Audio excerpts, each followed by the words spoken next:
Udhalilishaji na ukatili kwa wanawake umepungua kwa kiasi kikubwa, lakini kwa hali ya kuangalia tu moja kwa moja ni kuangalia viongozi wangapi wanawake katika nchi yetu ya Zanzibar, lakini na Tanzania kwa ujumla.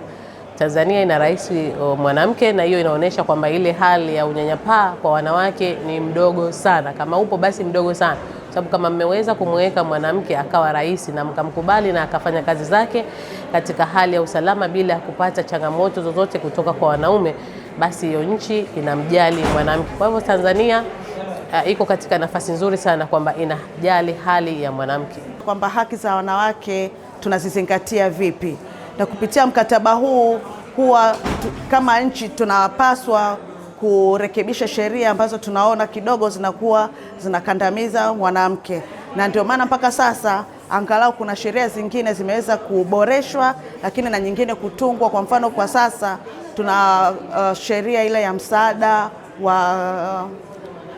wa kisheria ya mwaka 2017 ambayo pia inakuwa inasaidia hasa wanawake wa vijijini pale wanapokosa kuweza kupata haki zao, basi wanakuwa na watu ambao wanaweza kuwasaidia kuweza kupata haki zao, hususan masuala ya mirathi au ukatili wa aina yoyote ule. Kwa hiyo kusema kweli, mkataba huu ni mzuri katika taifa letu kwa sababu unasaidia kupunguza vitendo vya ukatili, lakini hata kama vikiwepo basi wanajua wanaripoti wapi. Tunapomwangalia mwanamke tunamwangalia katika nyanja mbalimbali ikiwemo uchumi, siasa na jamii. Vipi wanawake watashiriki katika jamii? Vipi wanawake watashiriki katika siasa? Na tunapozungumzia suala la uongozi, hatudili tu kwenye nafasi za uongozi za serikali, lakini tunaangalia katika sekta binafsi, lakini tunaangalia katika jamii, katika grassroots kule kwenye shehia hali ikoje?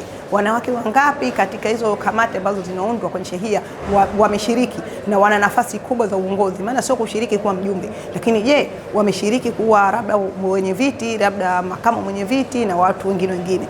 Hilo ni jambo ambalo tunalifanya, na sisi kama Tanzania na Zanzibar tunashirikiana katika kwenda kutoa awareness kwenye jamii waweze kutambua nafasi ya mwanamke katika jamii ikoje.